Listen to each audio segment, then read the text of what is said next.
Throughout history, humanity has fought for freedom. From kings and empires to surveillance and control, that fight never ended. But something changed in 2009, and most people still don't see how big it is. Bitcoin isn't just an investment. It's the next great milestone in our pursuit for freedom. Hello and welcome back to the channel. Today we're gonna talk about 7 important milestones in the evolution of freedoms for the average individual. Throughout history, freedom has never been given away freely. It has always been fought for piece by piece, from limiting the power of kings to escaping oppressive systems. Humanity has always and should always chase freedom relentlessly. Alright, let's get into it. In 1215, English nobility forced King John to sign the Magna Carta. This wasn't democracy as we know it, but for the very first time, it limited the absolute power of the monarchy.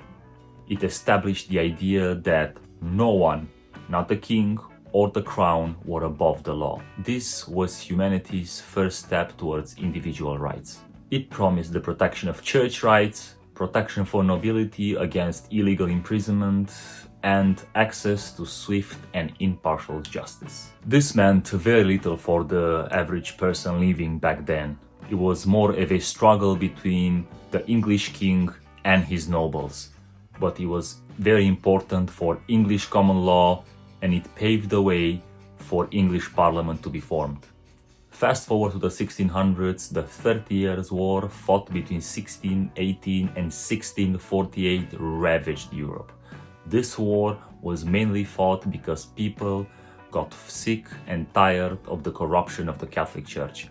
The Peace of Westphalia, signed in 1648, didn't just end this war, it reshaped power, giving birth to the concept of sovereign states, separating religion from state governance, allowing more freedom to people to choose their beliefs. And I'll give you an example. Prior to this war, all Bibles were printed in Latin. You didn't speak Latin, you couldn't read the Bible. After the war ended, especially in the states that were Protestant, Bibles started being printed in local languages so people can read it for themselves. This milestone came at the price of between 4.5 to 8 million people dead. And this is the 1600s we're talking about. Some parts of Germany lost 50% of their population. Definitely one of the most destructive conflicts in European history. And many people never heard of it. For the next milestone, we will stay in the 1600s, but we will go back to England for the English Civil War, fought between 1642 and 1651. To give you a bit of a background, King Charles I was the King of Scotland and the King of England. Both countries were ruled in a kind of a personal union. He inherited both thrones from his father James. Now, James Stuart was originally only the King of Scotland, and he also became the King of England because Elizabeth Tudor died without heirs. Now, in Scotland, there was an absolute monarchy. If you paid attention to our first milestone, that was not the case in England. Well, Charles did not like that very much.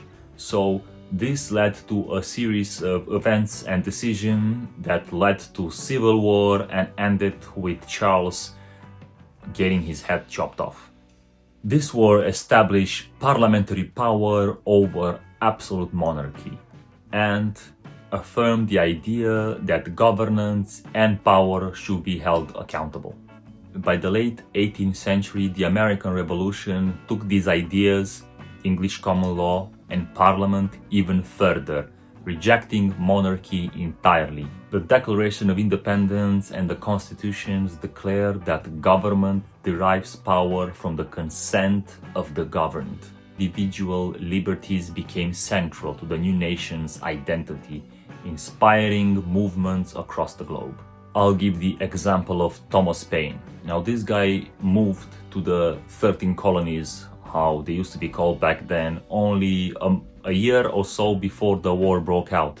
And he was the one who wrote the famous pamphlet Common Sense, which was very welcomed for the morale of the American army, which wasn't the best at that time.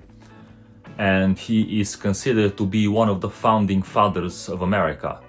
Well, this guy is born and bred English, and he just moved there and somehow he helped the American cause. Why? Because he believed in the idea. No more kings, no more queens, no more lords. Freedom. That's how the USA started, only as an idea. But freedom isn't just political or religious, it's economic. I already covered political and religious tyranny, and now I'll give you an example of economic tyranny. For this example, we're gonna stay in the United States. The year is 1933.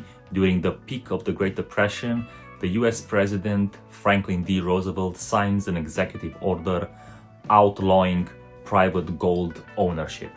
Citizens had 3 weeks to turn over their gold to the federal government or risk severe penalties, such as $10,000 fine, which is about $200K or more in today's money, or 10 years in jail, or in some cases, both.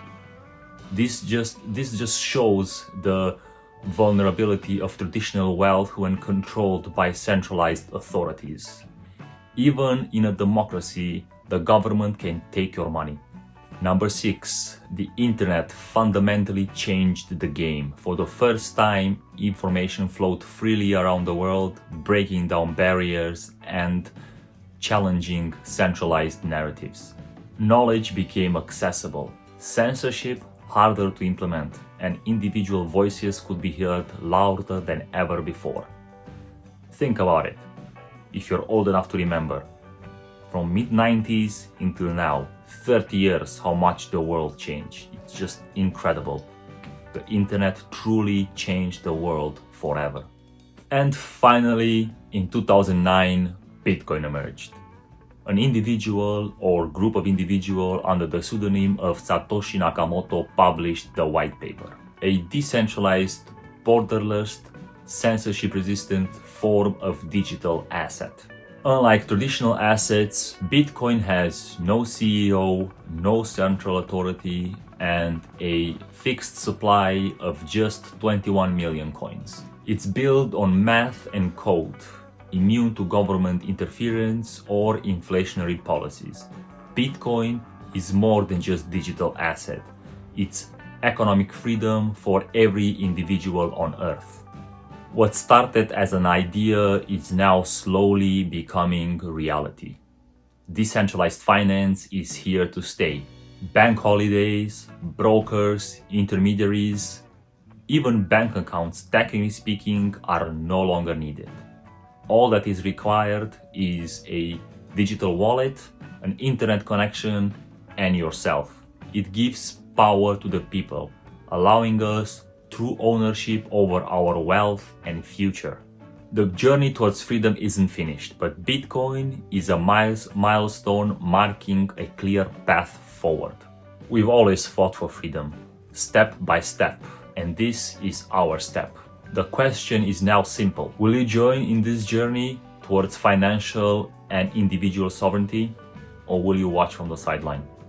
The choice and the freedom is yours. If this resonates with you, like this video and subscribe to follow this journey, and let me know in the comments. Do you believe Bitcoin is a milestone for freedom?